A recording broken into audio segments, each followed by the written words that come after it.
old philosophical question. If God is all powerful and there's nothing that he can't do, then is it in his power to create a stone that is so massive and so heavy that he himself couldn't lift it? Therefore, creating something he can't do, negating the very existence of an all-powerful God himself. Shit, 60 seconds after midnight. You know what that means. Get that chill glass out of the fridge. Mix yourself one of them clean, creamy Crystal Head vodka martinis. Drop in a few olives. Take a sip. Sit back. Relax. Let us do the rest. If you're wondering who we are, well, we're your tour guides through the real, the weird, and everything in between.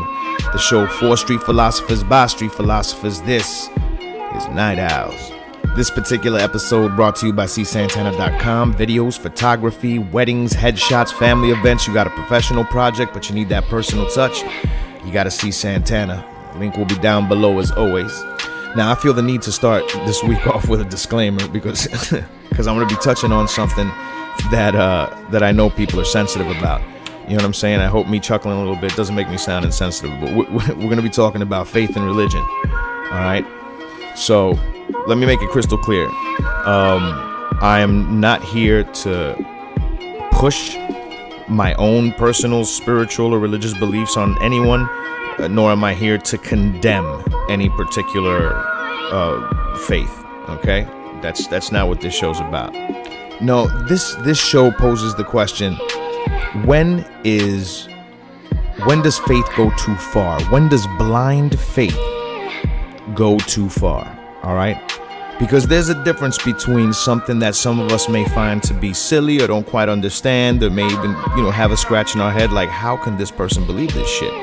There's a difference between that and then something that's criminal. Like, for example, they married off this kid to a dog in India. I'm going to repeat this again. They married off this little child to a dog in India. Seems crazy, right? Well, okay, in this particular village in India, all right, and this is something that you could look up. And in this particular village in India, they believe in seers, horoscopes and, the stars and all that kind of jazz, right? So it was in this kid's destiny, it was written in this kid's stars that in his first marriage, he would become a widower young and he would lose his wife. And that was going to be a crushing blow for this kid, So, in order to avoid this tragedy, what they did was that they set up this huge thing, you know what I'm saying? They did the ceremony, they got a stray dog, they married him to the stray dog. They married him to the stray dog, they had a party, it was a big to-do.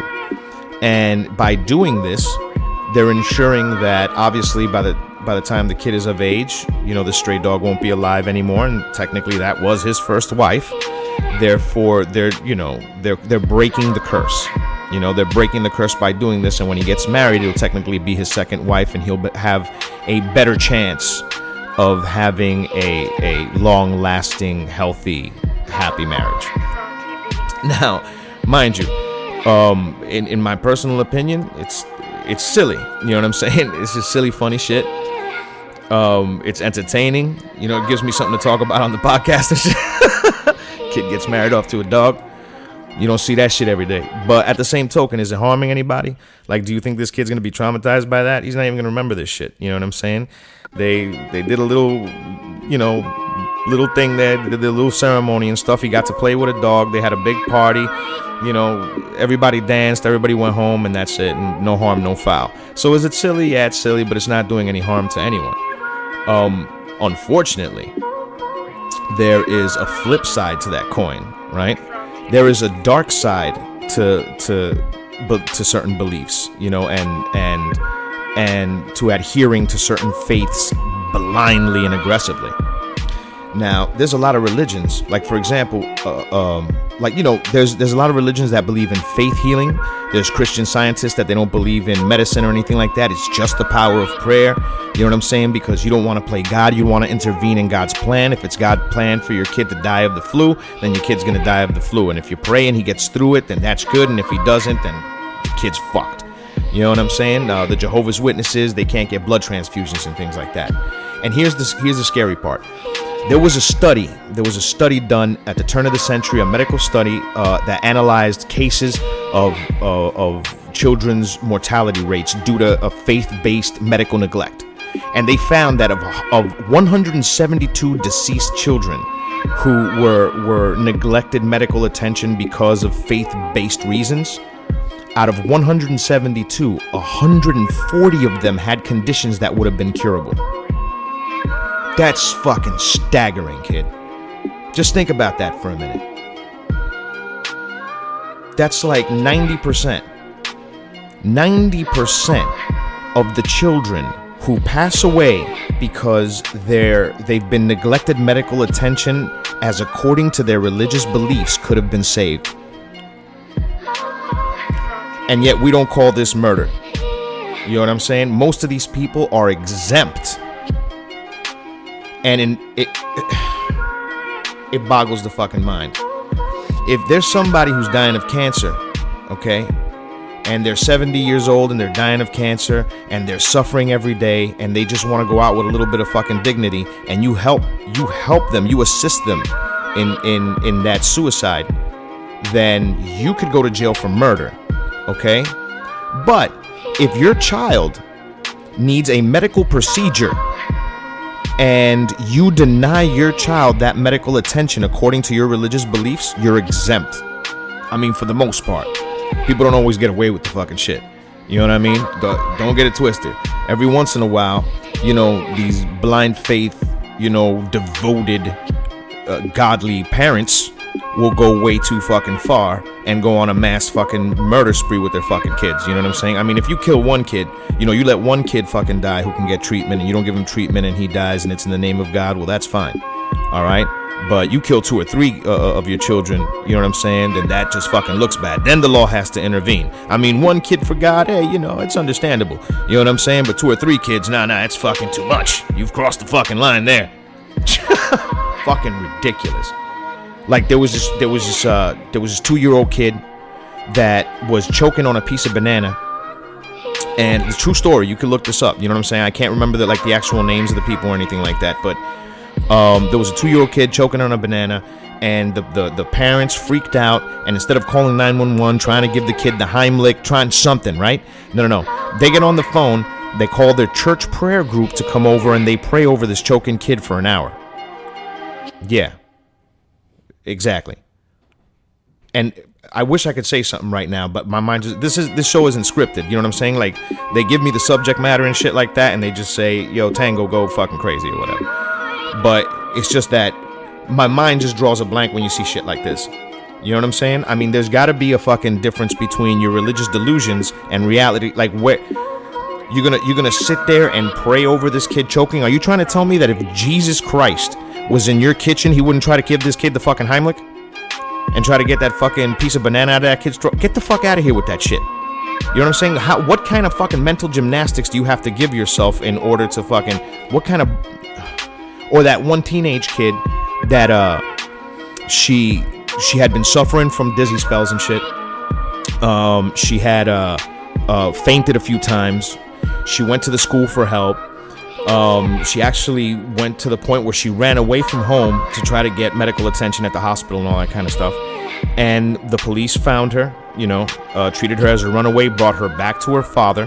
Her father, because of his religious beliefs, never got her the medical attention that she needed. And 3 days later, she died of a burst appendix.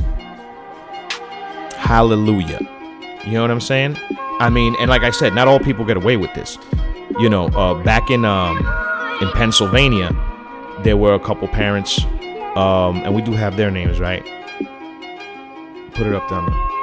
Herbert and Catherine Schabel of First Century Gospel Church. But they, you know, they're serving 7 years now. But see, these were one of these mass murdering motherfuckers, because they had a kid who had pneumonia. Again, you know, we're not going to give him treatment because of our religious beliefs, blah, blah, blah, blah. Kid dies. Then they had another kid who also had pneumonia. Same thing happened. They were like, no, this is fucking ridiculous. You know what I'm saying? And then they got charged with something. When they could have saved that second kid's life. They could have saved that second kid's life if they would have done the right thing the first time. But oh, no. You know what I'm saying? No, not in the land of religious freedom. You know what I'm saying? Oh, how we love our magical fucking thinking in this country, even if it means the lives of children. Just beautiful. Beautiful shit, man. And these fucking evangelists on TV, these televangelists, snake oil salesmen, vampiric motherfuckers, man. You know what I'm saying? These fucking seed money, give to receive, con man motherfucker. Yo, I remember one time, the links that some of these people will fucking go. All right. I remember a couple years back, I was standing in my kitchen, you know, eating my fucking oatmeal, and Sunday morning, I flip on the TV, and you know, every other channel's got one of these evangelist guys on them in the morning, right? So this guy, he's there. I can't remember who this guy was. This guy's on there, and I remember a lot of these fucking guys. You know what I'm saying? Creflo Dollar. You know what I'm saying?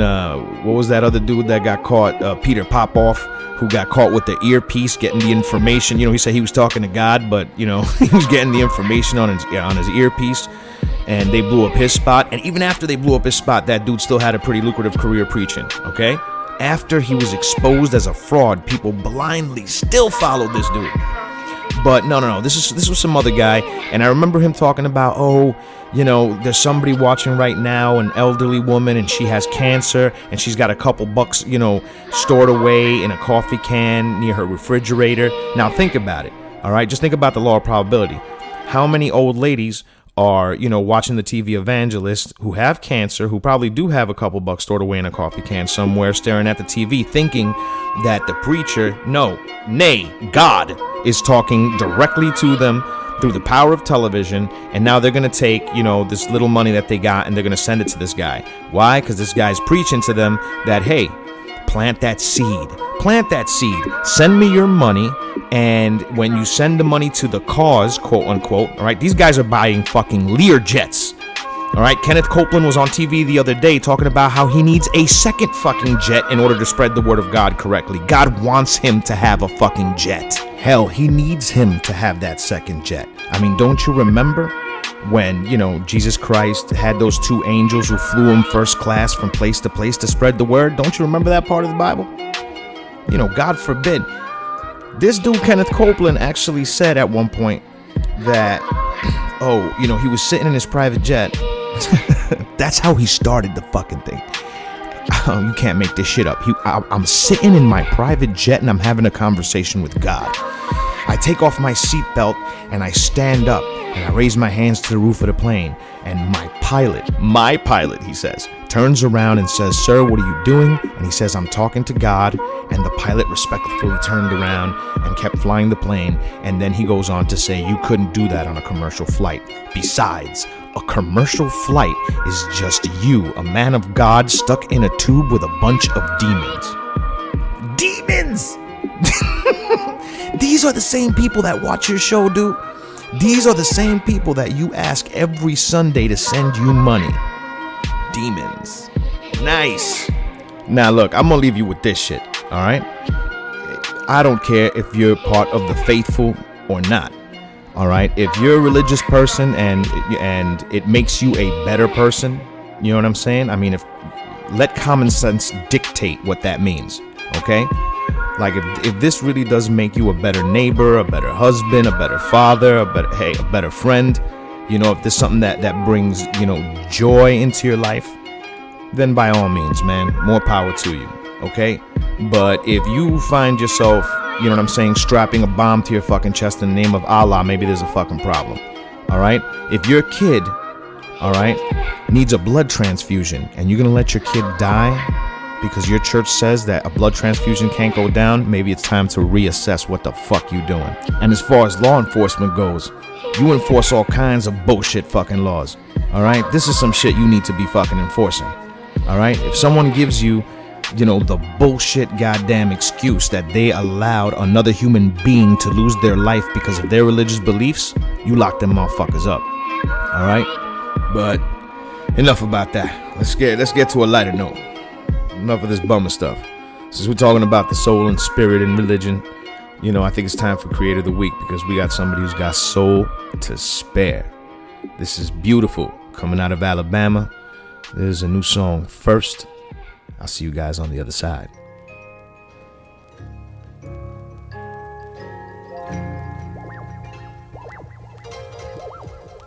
Stepped out the door, what did I do that for? Stepped into a bigger war than the one I'm fighting in my head. If I had known what was really going on in my zone, then I probably would've stayed in the bed. It's harder to dodge a bullet when you see the bullet coming, and ain't no use of running when you already dead. So I strolled through the ghost town with my hands up and my head down as I head down to the schoolhouse, past whole crack and pool houses. Good grades, I don't give a damn about no A. Let me get that FAR, far, far away from the pimps and the hoes and the folks and the moles and the glass and the bricks and the murders and shit. It could have been way worse for me on 61st, like dressed in a body bag and rolling in a hearse, cause some punk stuck me for my shoes and my purse. Lucky for me, the music got to me first. It could have been way worse for me on 61st, like dressed in a body bag and rolling in a hearse, cause some punk stuck me for my shoes and my purse. Lucky for me, the music got to me first. Illmatic just turned 20. How much have you learned since then? I learned plenty. I learned the music was a way to escape, a thing to create, a culture to which I could relate. I dove into it with a flip and a twist, a mic in my fist, all in the mirror learning to spit. Burning cassettes, I always kept a tape in the deck, waiting to press the button when my jam was up next. I paid attention to the lyrics and the rhyming, digging into every thought and mining out the diamonds. Yeah, I was rich, yo, we all were back then. I wish I didn't have to talk about it in the past tense, but I can say I'm truly glad that I could live it. It was a gift to me and now I wanna give it, cause real music was a drug and you could move it. It wasn't all just a dream and I can prove it. Period, no comma, no whackness, no drama. I'm taking it back. Take it back, take it back, take it back. Yo. Oh, back in the day when I was young, I'm not a kid anymore. But some days I sit and wish I was a kid again. Back in the day when I was young, I'm not a kid anymore. But some days I sit and wish I was a kid again. Back in the day when I was young, I'm not a kid anymore. But some days I sit and wish I was a kid again. Back in the day when I was young, I'm not a kid anymore. But some days I sit and wish I was a kid again. Yeah, where my time machine at? Gas that hoe up. Set it for 1993. As soon as I get finished with this, we out of here, B. It could have been way worse for me on 61st, like dressed in a body bag and rolling in a hearse, cause some punk stuck me for my shoes and my purse. Lucky for me, the music got to me first. It could have been way worse for me on 61st, like dressed in a body bag and rolling in a hearse, cause some punk stuck me for my shoes and my purse. Lucky for me, the music got to me first. Now let me leave you with a lesson. Hip Hop 101. This is a boom, this is a bap, this is a bar, and there it's done. It's really not as difficult as y'all are trying to make it. The main requirement is keep it real, cause when you fake it, we can tell. Fraud gives off an odor we can smell from a mile away. It's best to stay true to yourself and put aside the violence and the nonsense for good. I'm pretty sure they don't need more of that in your hood. If music is your weapon, then you're sure to survive. A simple pen and a pad and a mic can save your life. If music is your weapon, then you're sure to survive. A simple pen and a pad and a mic can save your life. Real vibe music. I'm feeling that. That was Chicago native Beautiful singing out of Alabama with a new joint First. Next week we're gonna have the music of PCP coming out of Bridgeport, Connecticut. That punch you in the face for free music. I was told over the break by my producer that I might have been a little too liberal with the fucks. So my bad. I just get, you know what it is, certain subject matter I kind of lose my place, and it's not like, you know, this is censored or anything like that, but maybe that was one F's too many. So my apologies. Hey, by the way, did you know that very soon you won't even have privacy in your own mind? I wish I was BSing you guys, but I'm telling you the truth.